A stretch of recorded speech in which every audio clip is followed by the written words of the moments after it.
I know a pretty common trend is to not watch one of these videos if it's not a game or movie that you're familiar with. So that's fine.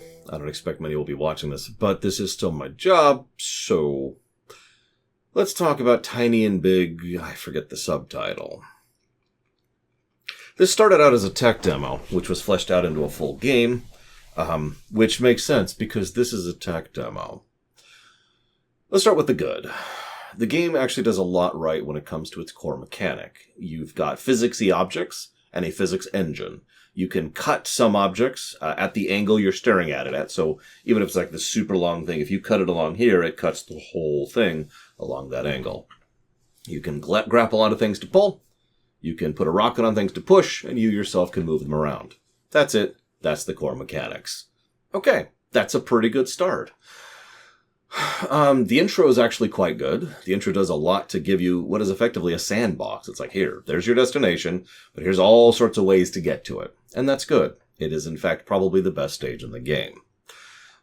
The core mechanics, there's good mid-mission checkpointing. They happen very frequently, and generally speaking, if you die by any means whatsoever, you only lose like 10, 15 seconds at time. So that's cool. You can get physics to death. That's not cool. You die if you fall more than about 10 feet, which is about 3 meters. And I'm not exaggerating about that. It's the old thing where there's not a kill plane in the traditional sense of the word. It's more like it detects that you have fallen a certain distance and says, yeah, no, you're dead.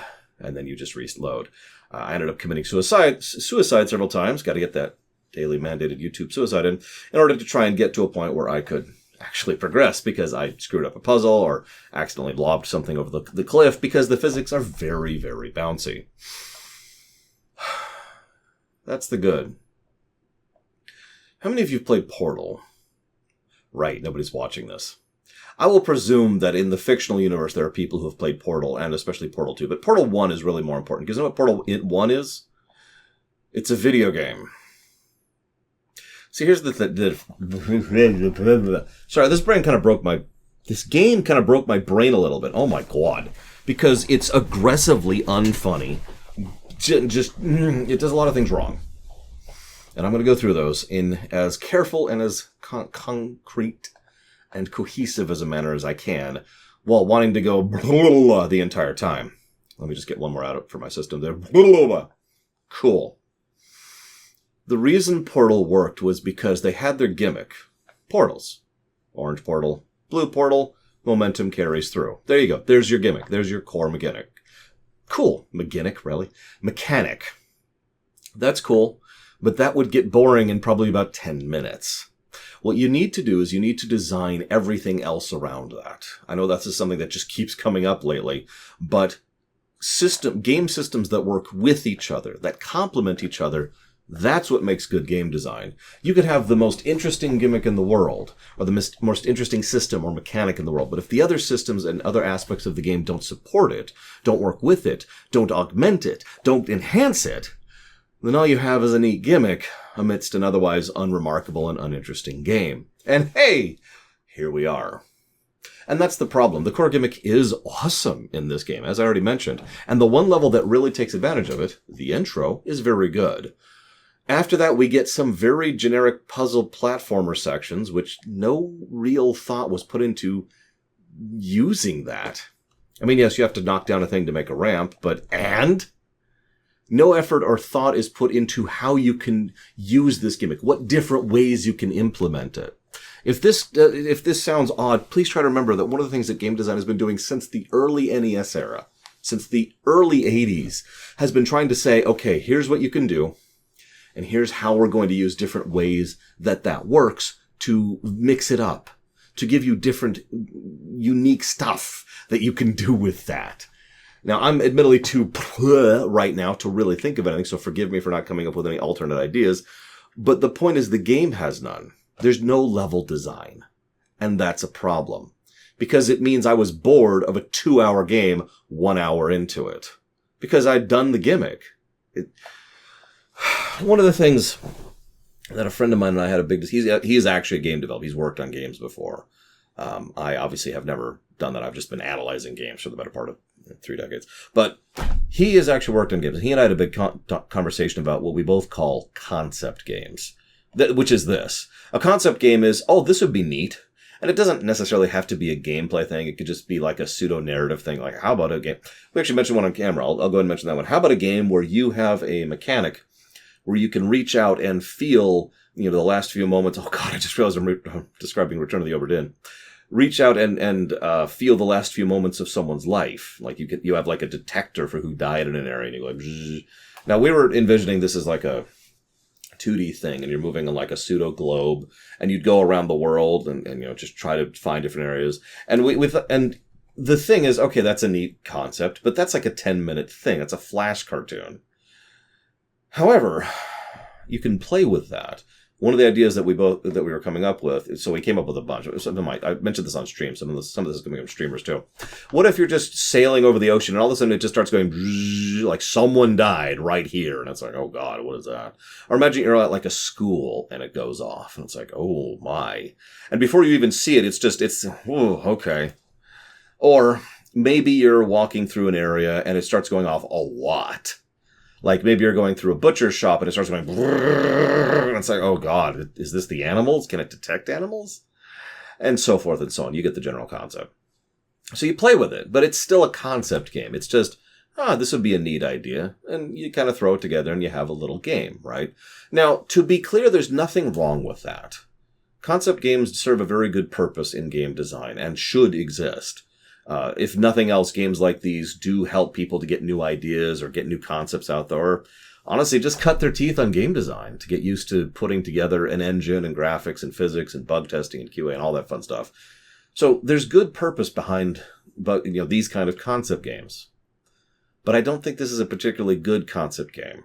Because again, they had their concept, but they didn't do anything with it, like I was just describing. I hate to repeat that point, but it really is the core point I want you to walk away from this particular video from. Even the last boss fight was just kind of hampered by the control scheme. Oh yeah, I should probably mention the controls suck in this game.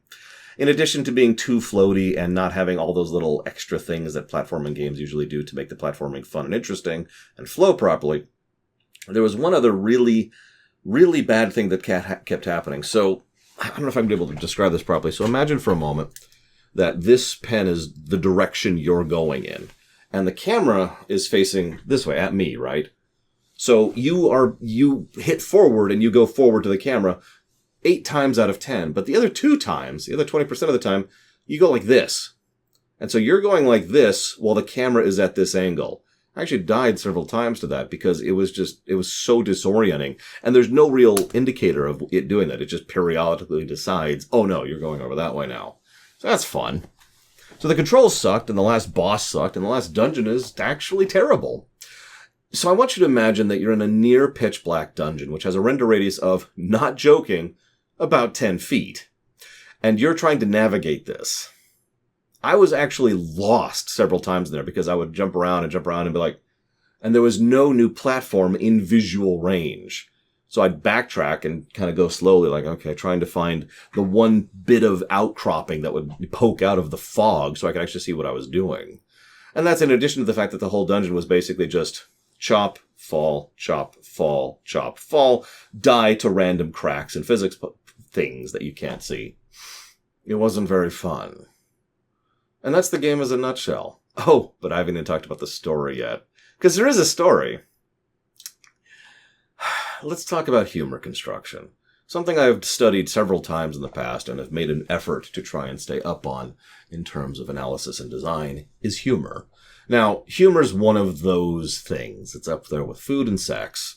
Because food, humor, and sex are the 3 things that are the most varied amongst human subjectiveness. What I find enjoyable in any one of those 3 things is something you could find so repulsive that it could quite literally kill you, thanks to how allergies work and stuff like that. So it's a lot of variety, that, right? But even despite that, there is a design to food, there's a design to sex, and there is a design to humor. There are structures to it. People have analyzed it. People have done the research and the work, and we have the patterns and the formats and the approaches and all that stuff, right? In humor, having said all that, one of the things that tends to happen is the non sequitur. Now, this is a bit of an umbrella term, and it has quite a bit underneath it. It's easy to describe if you've seen just about anything, really, but actually South Park leans into non sequitur quite a bit. Let's say that we're having a completely ordinary, like a completely ordinary person, but they're reacting to the fact that the grocery store is out of carrots with the exact same and sincere level of freakout that you get from Godzilla attacking the town. That's a non sequitur. Because it doesn't fit. That's the whole point of the non sequitur. It is off, and the offness is what generates the humor. The fact that they are reacting to it has to be sincere. Otherwise, it's oh yeah, no, it's the end of the world. No, that's different. For a non sequitur, you have to be like, oh my god, no, without the carrots, I don't even know. And then someone commits suicide on camera. Got to get 3 suicides in today, because they're freaked out this badly about the loss of carrots, and that's how much it affects them. That's non sequitur. Underneath non sequitur, so I don't mean underneath in a bad way. I mean branching out. So we branch out a little bit more. We have another subcategory. This is what we call quirkiness. Quirkiness is pretty easy to explain because it's just nonsense.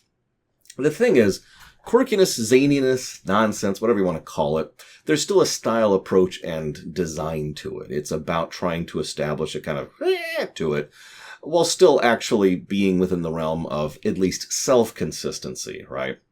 Dr. McNinja, for anybody who reads webcomics or comics in general, is a pretty good example of quirky approach to humor because it's just kind of completely off the balls nonsense, but it always strives and works to maintain its own self-coherence and to make sure that there are elements of non-quirkiness so that the quirkiness then stands out even more. If it's just total nonsense all the time with no pacing, with no tempo, with no beats, well then that's just noise.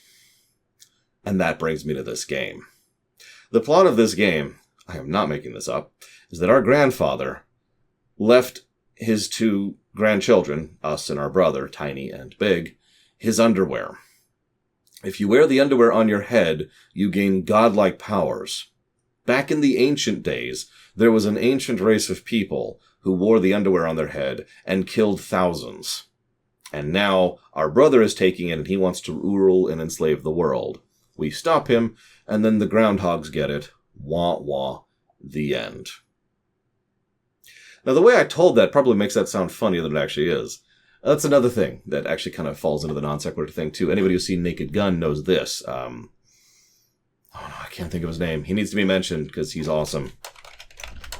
Leslie Nielsen, I think? Yep, that's him. Leslie Nielsen was a masterclass at doing that. Another form of non sequitur is speaking or talking about something extremely weird, but doing it very sincerely and very straight-facedly. You notice how this is similar to the aforementioned example I mentioned on South Park.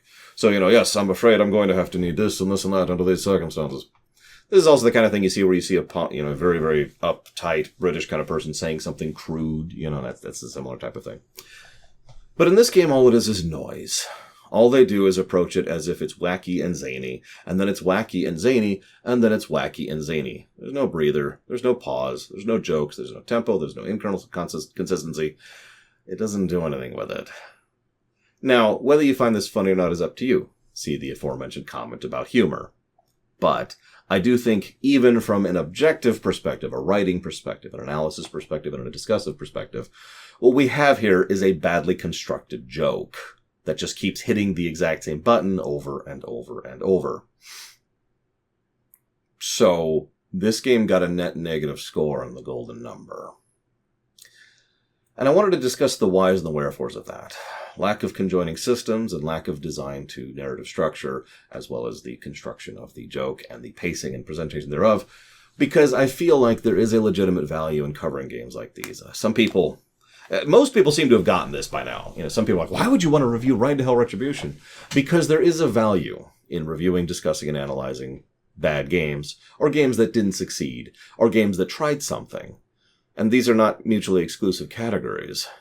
I actually went looking up before I recorded this video to see if this team went on to do anything else, because I stand by what I originally said. The core concept's great. All you need to do is do something with it. But I wasn't able to find anything about them actually doing anything further, and there's certainly no sequel of any form that I was able to find. And this was about 10 years ago. So that sucks. I was kind of hoping that they had, done a 2, or something better than that. I hope Pilot Shas does not kill me when they see this video, but either way, I do hope you've enjoyed my thoughts. I'll see you next time.